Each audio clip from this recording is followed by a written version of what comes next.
not include technical expertise. Which is funny because, I'm supposed to be the tech expert here, and I'm over here turning channels on and off and making sure nothing happens right. And we'll see what happens, though. This will be fun. I'm gonna wait till Substack decides it wants to turn on. And there we go. Substack is live. Welcome everyone as you start coming on in here on Substack. We're streaming on YouTube, Twitch, and Substack right now. Still not able to stream on TikTok because we're still banned there for our content violation. Because we said election integrity, and apparently TikTok does not like those words anywhere near each other. A big no-no.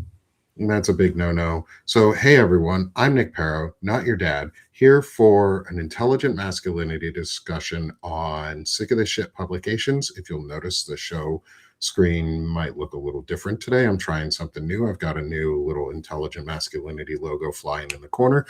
But I'm Nick Parrow, not your dad, and I am joined by someone I met a couple weeks ago, and probably someone a lot of you have seen or know. But I met a couple weeks ago at the Abolish ICE live event in Minneapolis for tribute to Alex Preddy and Renee Nicole Good. Is Angry Male Vet. He's a creator. He's a veteran himself. He's angry, but he's also showing a lot of really positive and intelligent decisions. And we got to talk while we were together, and I really enjoyed getting to know you. And I wanted to invite you on to get to know you more and introduce you to everyone in our audience. So could you do me a favor before we get too far in? Can you introduce yourself for everybody today and tell them just a little bit about your background and who you are before we get into any of our questions this morning? Yeah, Nick, thanks for having me. I really appreciate it. It was great to meet you out there for such a great cause to help the people of Minneapolis and to pay respect to Renee Good and Alex Preddy. Yeah, a little bit about me. I'm a retired combat veteran, 23 years in service. I was enlisted an officer. I spent time in Kuwait. I spent time, that was after 9/11. I went to Iraq. I went to Afghanistan. I worked up on the Pakistani border for 9 months of my life, working with villages and tribes and trying to bring infrastructure and safety to that space. And yeah, I have a great career. I spend most of my life as a nonpartisan, uh, not really caring too much about politics, even though I was in the military. The military is usually historically nonpartisan. And at some point in 2017, after the Golden Escalator and the tapes, the TMZ tapes, or Access Hollywood tapes, and him pushing aside individuals to get to the front of a picture op at a G7 summit, I said, I have to do something about this guy because I didn't feel like he was going to be just a normal president that I didn't like. He was going to be something different, and he has proven to be so. And so I started running my face, and I did that during his first term, mostly on Facebook, trying to just throw facts at people and access to resources and all of those things, even as I was aware that the divide of reality was starting to split, unfortunately, and facts didn't really matter. I got to take a little bit of break under President Biden because I didn't, wake up every morning wondering what he had tweeted. And so that was a really nice kind of mental break that I needed. And then when Trump was coming back, especially when he was on the campaign and not in jail where he belonged, I was like, I got to do more. And so I just started running my face even more. I got on TikTok, and people, for some reason, wanted to listen to what I had to say. I always try to just bring factual information to whatever I'm doing and kind of deliver it in like a mild mannered, um, you know, um, space, if you will. I have a lot of angry inside me. It is an angry male vet. I am an angry male vet, but I try not to show that too much. And I'm just trying to get information out to people that hopefully helps them get through the day and survive this chaos. Great. It's great to have you with us. I think I have a couple questions out of all of that. I know we got started a little bit late, so we'll have to rush through some of the Yeah. normal stuff on things. But the um, one I wanted to know, because I'm an Army vet, and I appreciate the when I went to Afghanistan. I'm an Army combat vet as well. I went to Afghanistan in 2014. And while we were there, our one of the big pushes that we were having, because that was also the towards the wind down of stuff, but it was hearts and minds and how can we rebuild and make better.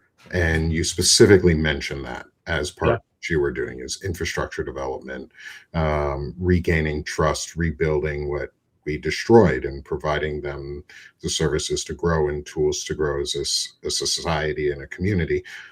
What type of MOS were you focused in? Like, I know you said you were an officer, so MOSs are a little bit different, or specializations are a little bit different Yeah. for y'all. But like, what was your primary focus area? Were you like logistics, or I was an intel guy. were you? Yeah. That's Yeah. freaking You awesome. you wouldn't get it by looking at me, and none of my high school friends believe me, but I was an intel guy. Oh, hey, cool. I was too. I was a 35 Mike. Excellent. Yep. So we could have crossed paths if we were ever kind of near each other. What branch were you in? Because you said you were Yep. I was Air Force, but the Army used to, steal me and make me feel okay. good about going back to the Air Force. Okay. Yeah. Well, you guys always had better barracks than we We did, and did. better Better food. defects. That's it. Um, you had better defects, except for the SF defects. The Army Yeah, SF they get the defects best. were fucking on point. We were right next to one, and Right. so we just got to wander over to their defac and get their breakfast, and they made the best Spare no omelets. expense. Absolutely. Spared no expense. So, as an officer, you were someone who was in charge of troops. You were supposed to be there to lead and to show an example. What did you do? How did you promote your values to ensure that, like, your unit, your those underneath you, those around you, saw an example of what you were trying to truly build, and bring to either the folks in your unit itself or the folks you were interacting with? Yeah, I think professionalism and empathy were probably two of the biggest things, for sure. Situation when you're downrange, Afghanistan or Iraq, there is animosity. I mean, the people I served with, people, yeah, they had lost others in that conflict. That was a long conflict, as well as Iraq, and there was animosity there, and it was at times difficult to channel that and make people realize that every individual is different, every space is different, every group is different, and to kind of pull them back from that situation where they felt that, because something had been taken from them, that it was everybody's fault, who looked a certain way or spoke a certain language.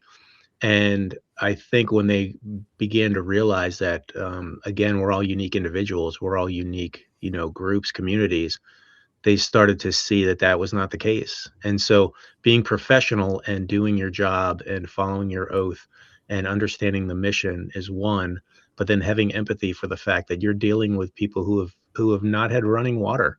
Their kids are running around in sub-freezing weather with no shoes on, and understanding that these people have been living a life that we could never imagine, and to have empathy for that, and the fact that they were in the middle of a conflict where they were getting pulled apart from so many sides. I remember sitting down with a tribal chieftain, and we were talking about building a road for him and building a school. And he said, "I really appreciate you coming." This is through an interpreter. "I really appreciate you coming in and doing this. This is great, but understand, I get to see you maybe an hour or two a month as you're traveling around these villages. And as soon as you leave, the Taliban comes back, or the Mhm. Haqqani Network comes back, and they're going to tell me to do whatever they want, or they're going to kill me and my family." And it's having empathy for people in that situation, or just getting, pulled back and forth between these sides, depending on who shows up that day. And so I would say professionalism and empathy were the two things that got me by, and I think it got a lot of people by. When you see people in that situation, it's really hard to look away and, not realize that the travesty that is taking place, with some people in the world. So, with that in mind, we are now relentlessly bombing a nation, Mhm. in the Middle East. We're bombing Iran, and it's expanded into a regional conflict where terror. I say we were terrorizing at this point we're terrorizing the Iranians because we're not willing to really truly negotiate unless they're doing something behind the scenes that's more real than what they actually say they're doing. How do you? What would you tell service members if you could give a clear message to other officers that are that are active right now? What would your message be to them on how to handle themselves in this moment to defend the Constitution and uphold and live their oath? Yeah, it's remember the oath and take notes. Because this period will pass. And I know there's a fear that this administration will never go away. It will. It absolutely will go away, and there will be trials and there will be issues after. And a lot of people worry that the military is completely under the thumb of the Republican Party and Trump. And I just remind them, if that was the case, they would be in all of the blue cities, and you and I would not be having this conversation. We wouldn't even be talking about the possibility of elections, right? If he could do whatever he wanted, and that's not the case. And so the military knows that. Like, they do not have a kind regard for Hegseth. He's been a running meme since he showed up with his, alpha bullshit and his slick suits and, hair, and just trying to get, mic drop moment every time he gets on stage. It doesn't resonate with people. And for folks who know about the little Apache incident with the AH-64s that were flying by Kid Rock's house, the other day, there was an investigation that started on that because that was improper and illegal. And then Hegseth came down and turned that investigation off within about 2 hours. And so that message that the Army leadership is going to be skipped over by a disgraced major, Army Reserve major, to get a "Hey, bro, I got your back" moment for Fox News. That sends a message to leadership, and it sent a message to all of the other Apache pilots and the ground crews of, like, these guys got to be special because they did something that was wrong, but the Secretary of Defense liked it. And so I tell people the military does not like what is happening. They're in a shitty situation. They're following lawful orders when it comes to striking Iran. That we have been planning that for decades. I was a part of some of that planning. We've been planning that for decades, and we're pulling that off the shelf. The reasons that we're doing it are very much in question, with Trump and Graham saying we're going to make so much money, and the ever shifting objectives, right? And the military knows this. The military has had reservations. There's multiple sources talking about where Dan Kane, the chairman of the Joint Chiefs of Staff, said, "Hey, we might want to rethink this. I don't know if we should do this," up and down the chain. But when it comes to it, they're going to follow lawful orders. But when it comes to unlawful orders, that is where rubber hits the road. And what I would tell them is, remember your oath. If you're directed to execute a war crime, you need to stop, and you need to start reporting up the chain, up the legal chain of command, all the way up, and not be involved in that. And it can't be I was just following orders down the road. And some people say, well, they're never going to do that. And I know this is a long answer, but I bring them back to Venezuela. And if you remember, we were striking boats in Venezuela. We still are occasionally, but we did this double tap that killed survivors on September 2nd out there on a boat that we said was carrying drugs. There was a lot of questioning about that. The leader of Southcom, U.S. Southcom, he actually resigned over that, retired out of that. And then there was another event, October 17th, and there's been another one since, where there were survivors, and the new JSOC commander, Braga, did not kill the survivors.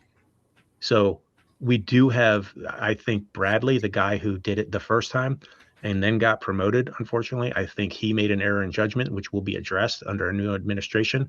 But the majority of the military is not going to follow those orders. And so that situation has changed. So again, long answer, but No, I think it's great.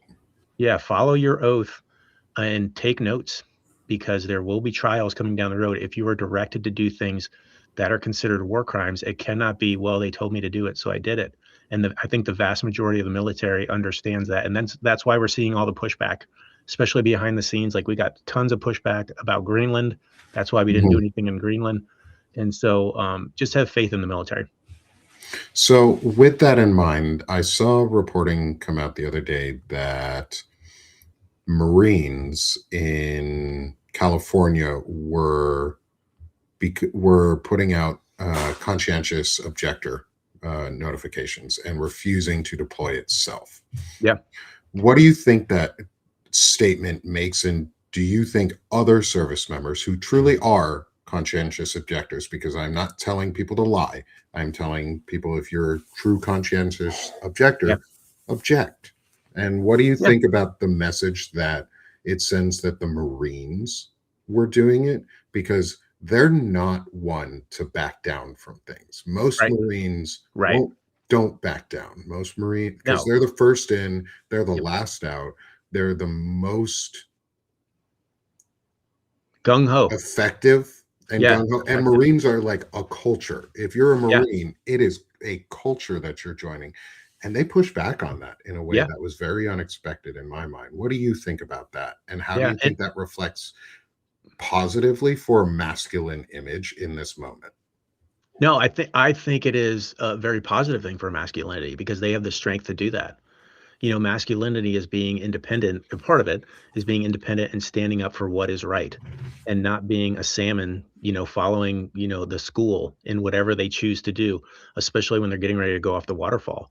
And so the conscientious objectors wasn't just the Marines, that's been service wide. There's been a massive spike in that with people saying, listen, there are things happening that, we need to talk about. And the reasons for this war, especially after, most people remember Iraq and going after chemical weapons that did not exist, and now we're in a situation where we're going after nukes that do not exist, and the ever shifting objectives of this conflict and this sudden threat from Iran, which happens to pop up every time Netanyahu has a chance to get into the ear of a Republican president.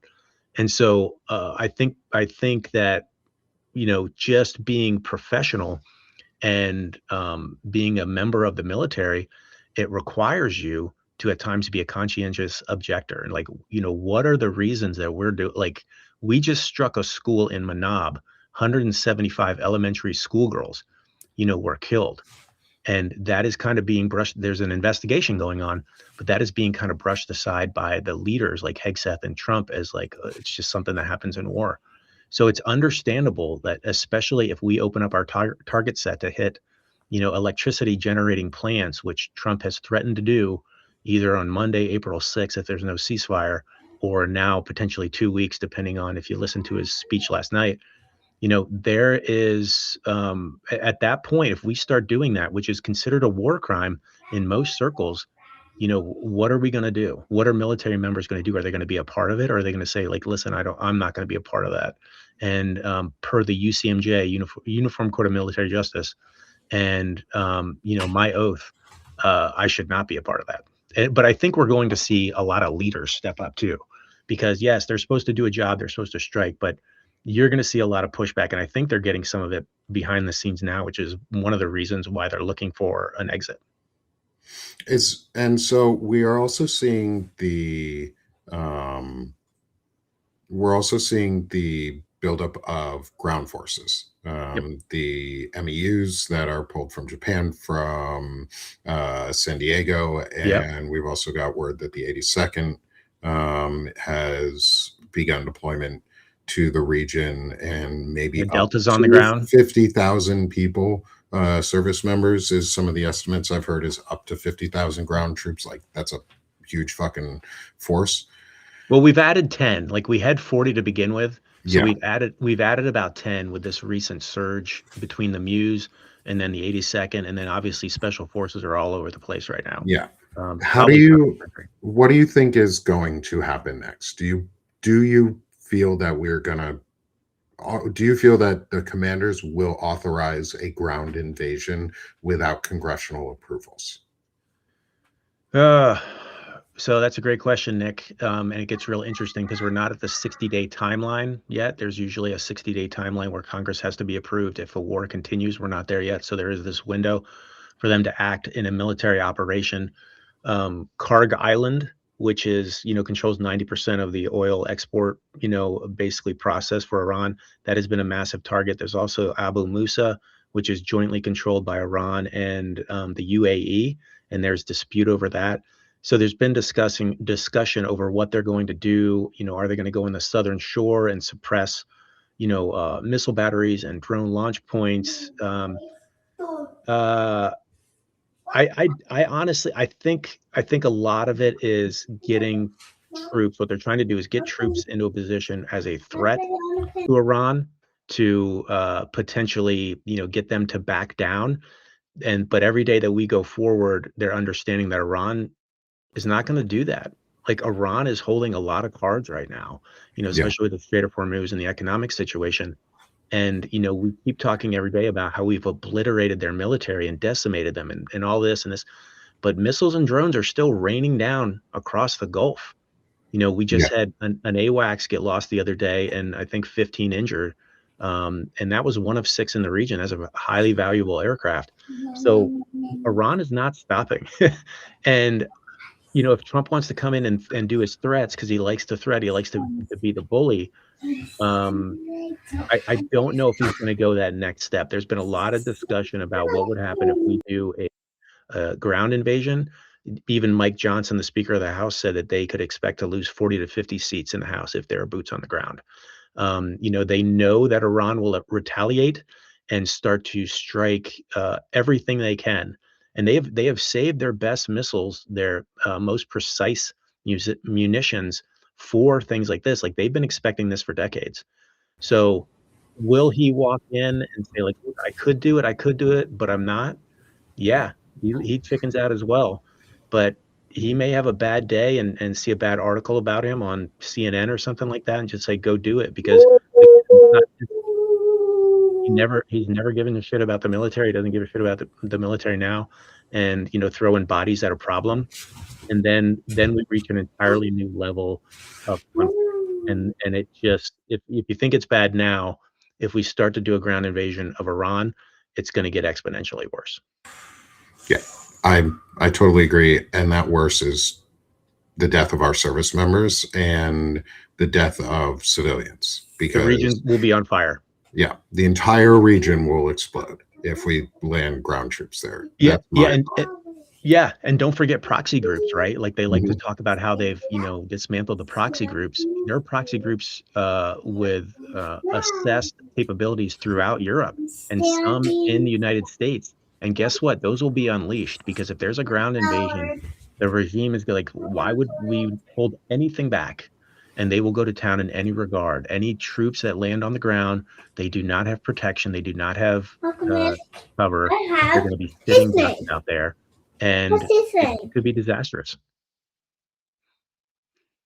Uncle Nick is here. Uncle Nick. Uncle Nick.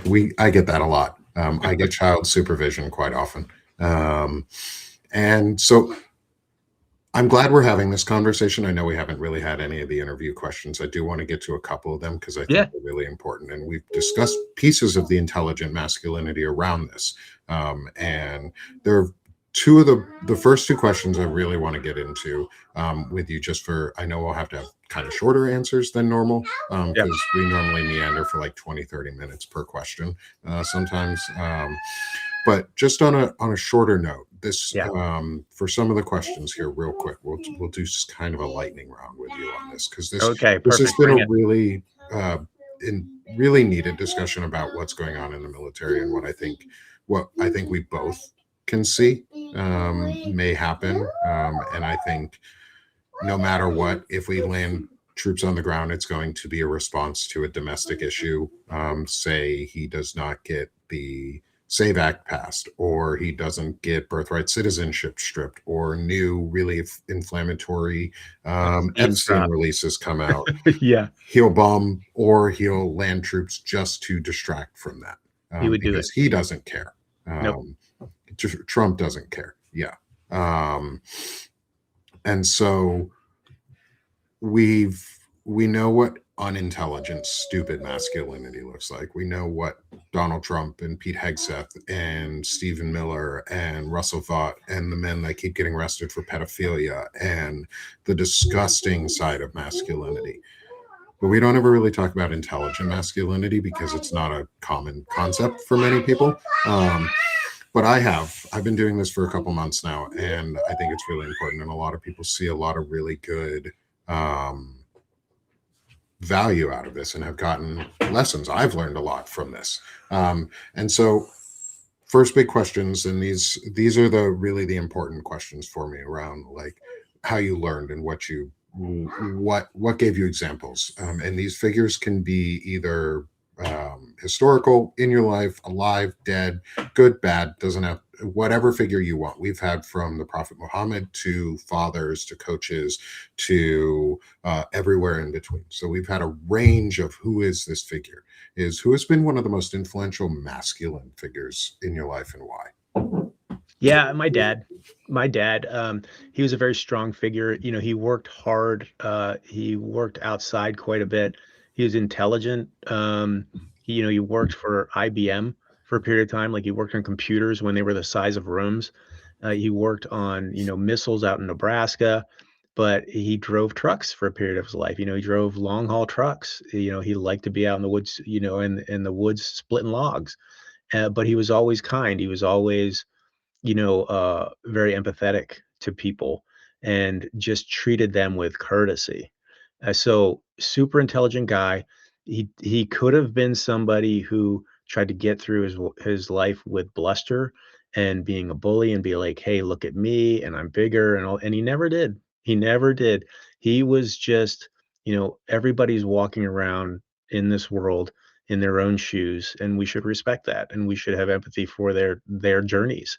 And you can't push yourself on anybody. You can't make people follow you. You live your own life. You live a strong life. You take care of others. Try to be self-reflective and conquer that enemy within, because there's always a battle within, and that's probably the biggest one. But just be a good person. And he never flaunted masculinity. He never had this bravado or anything like that. He was just a good guy. And obviously I may be, a little partial because he was my dad, but that's the way I saw him, you know, walk through his life. And then there was another guy, Barry Sanders, who was a running back and Detroit Lions. I'm not even a Lions fan, but I remember that guy would have the most amazing runs and juke people, run people over, and he was the one guy who would cross the line and just hand the ball to the ref and go to the sidelines. He didn't celebrate. He didn't brag about himself. He had no dances or anything. He did his job and he got ready to do it again. And I don't know why that resonates with me, but I always remember that. He just did his job, didn't ask for attention, and went and got ready to do it again. And he got attention not because he asked for it, but because he He did his probably job. exuded it. Like you can tell when people exude negative masculinity. You can also Yeah. tell when people exude positive masculinity. Yeah. It comes out of you. It shows on you. And I think people can just see that that quiet masculinity, quiet but confident, where you're not apologizing for who you are. You're not backing down, but you're not throwing it at people. Yeah. And I think that comes with the reflection part, right? Like Yeah, we spend so much of our life out there, like looking into a phone or a laptop or escaping into a show or, food or anything. And I think the most productive investment anyone can make in their entire life is to look within and figure out, what are the things that I still haven't come to grips with? Like, are there things that in my past that I'm still dealing with, but I don't want to face? I want to look out instead of in, and having that courage and the strength to turn inwards and face yourself and figure those things out. I think that allows you to navigate life in a better way, where you're not running from who you are. You embrace who you are. You're comfortable with who you are. You're happy with who you are. But it takes time and it takes work. But I think it's the biggest investment that anybody can make is just peeling yourself apart and figuring out what makes you angry, what makes you sad, and working on those things. love it. So building on that one, we've is the opposite side of the spectrum that we currently have for a gendered spectrum in our the way we speak about things. Is who has been the most influential feminine figure in your life? Oh, probably my mom. Very familial person. My mom was very outgoing. She was very friendly. She's very social, very loving, very caring. She also, was big about getting the job done when there are things to be done, taking care of those things. But yeah, she was a social butterfly, and she would meet anybody anywhere and just become friends with them. And I really liked that aspect. Yeah, there's probably a lot actually. And I can't even start to name them. My sister, she survived multiple bouts with cancer. She, survived addiction, alcohol addiction, and is also a very social person, but super independent, super productive. Like she's fantastic in her realm of business. Everybody seems to adore her. She's just a strong, independent, powerful human being, and not female or male, just a powerful human being. And especially overcoming the struggles that she has and continuing to soar is incredible to see. Before I start talking while I'm muted. Yeah, I love what you said there is that she's an incredible human being. And it's not that she was feminine. It was not that she was masculine. It's not that she was a male or female or anywhere in between. It was she's human. yeah, And like the biggest thing we've this whole series, yes, it is called Intelligent Masculinity. It's probably going to get rebranded here at some point, y'all. Just so you know, I might be rebranding the show because I'm going to start having women on here in the next week or so. We're going to have awesome. moms who are coming on who have raised intelligent young men, or just women in general who know and have experienced masculinity from a very negative to a very positive side.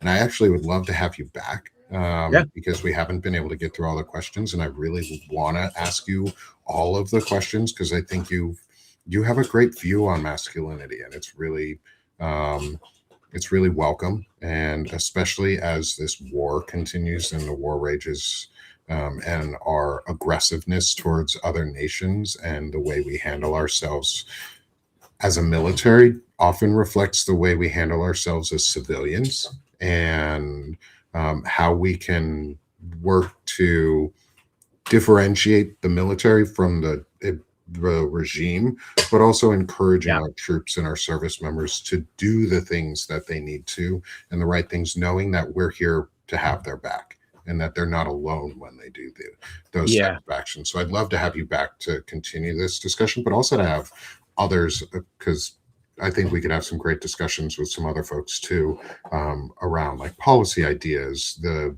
how we can actually make change and push things forward. I know a couple of people running for Congress who are open for discussions and who want to hear from service members and veterans and folks who have real issues and real ideas, because that's what we've lacked in the yeah, past is a cohesive plan that people buy into.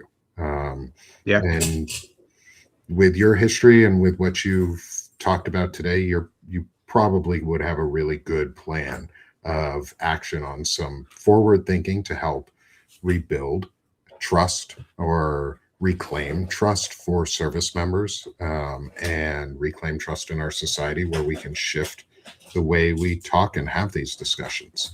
Um, and so I think your voice is a huge piece in this, and I've really enjoyed getting to talk with you today around this. Um, and so I'm not going to ask any of the other questions today. I know we did not get to our my favorite part, which is the final question, which is a four-part one about from the Mulan theme song, "I'll Make a Man Out of You." It takes the chorus line and asks you four perfect. questions. It's more whimsical. We didn't get to any of those questions today, which is okay. So I'm gonna have you back for a second interview so that we can get all of that. However, before I let you go, is I'm going to switch over to our next scene here. Is how can people support the work that you're doing, and where can people find you? Yeah, so I'm over on TikTok, I'm on Blue Sky, YouTube, I just started on Instagram and Facebook, Substack. I don't do memberships on anything. I do one on Substack, but I don't really do anything special there. People just use it to buy me coffee. So honestly, just tuning in and commenting, I love to see people who are engaged and ready to talk about these things. That's what supports me. Like it's just knowing that there are so many people in the United States and around the world who understand that we're in a really tough time, but we're doing our best to get out of it. And I would leave a message to anybody in your community that it feels hard, it feels scary right now, but we're in a point of friction where I do believe we are pushing through this one step back before we go two steps forward.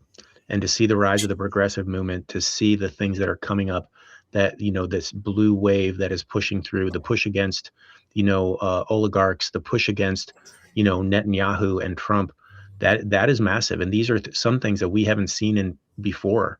And I think we're getting ready to break through. It's going to take a lot of work. It's going to take effort, more protests, supporting representatives that are going to do the right thing and making your voice be heard. It is not a time to be quiet.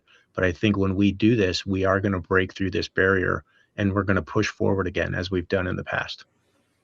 Thanks. And that's a great message and a great way to end for everyone. Give a little action, a little bit of hope here, and a little bit of idea is you all make this change. We make the change. And the more we talk about it, the more we are open, the more we put our ideas out there, the more people listen and the more we'll change it and the more we'll get this change that we want. So please support my friend. If you're on Substack and you want to support that way, the QR code is on the screen for y'all. Please hit that. If you're on Substack, hit the subscribe, add yourself to both our mailing lists so you get all of the work that we both do. Free is the best because that's the way we go. And all of our content is free for people to be able to see, but please help support Angry Male Vet. Become a paid subscriber if you can. Support him on all the platforms. I'll make sure to link to his socials in the post show, and you'll get added in. Plus, our next time we discuss, I'll do a more full write-up, is you'll get added into our conversation as part of a profile show write-up that you get for the episode. Plus, you get added into the overall discussion on the articles that I'm writing. And so look out for, I think Article 6 is going to come out sometime in the next couple weeks. I take a while to write them, but hope you all enjoyed today. Thank you for coming in. Everyone on Substack, smash the heart one last time and hit the subscribe button. I will be back with Angry Male Vet for another discussion.